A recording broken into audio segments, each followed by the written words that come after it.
আমরা মুসলমানরা কেমন নিজেকে কনজিউমার বানাইছি, আমরা নিজেকে প্রডিউসার বানাই নাই। পৃথিবীর সবচেয়ে বড় বড় ব্র্যান্ডগুলোর মালিক কারা বলেন তো? পৃথিবীর সবচেয়ে বড় বড় ব্র্যান্ডগুলোর মালিক কারা?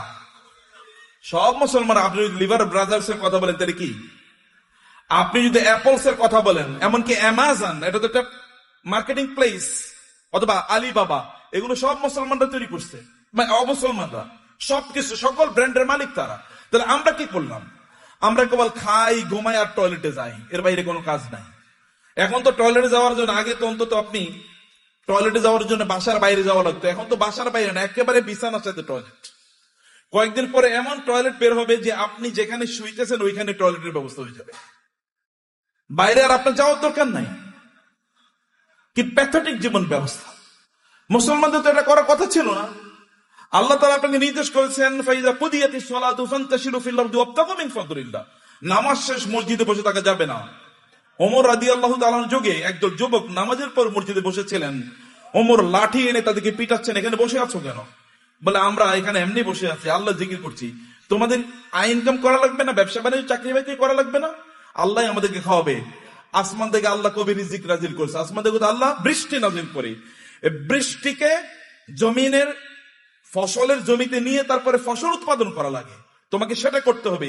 লাঠি নিয়ে এসে তাদেরকে পিটিয়ে বের করে দিয়েছে, যাও চাষাবাদ করো, ফসল উৎপাদন করো, চাকরি বাকরি করো, ব্যবসা বাণিজ্য করো, এটাই তোমাদের কাজ।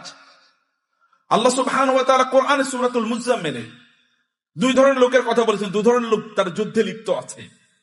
এক ধরনের লোক তারা আল্লাহর রাস্তায় জিহাদ করছে, আল্লাহর দ্বীনকে প্রতিষ্ঠা করার জন্য।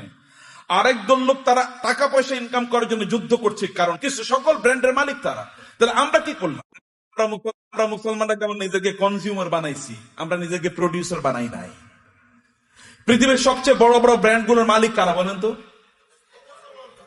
পৃথিবীর সবচেয়ে বড় বড় ব্র্যান্ডগুলোর মালিক কারা?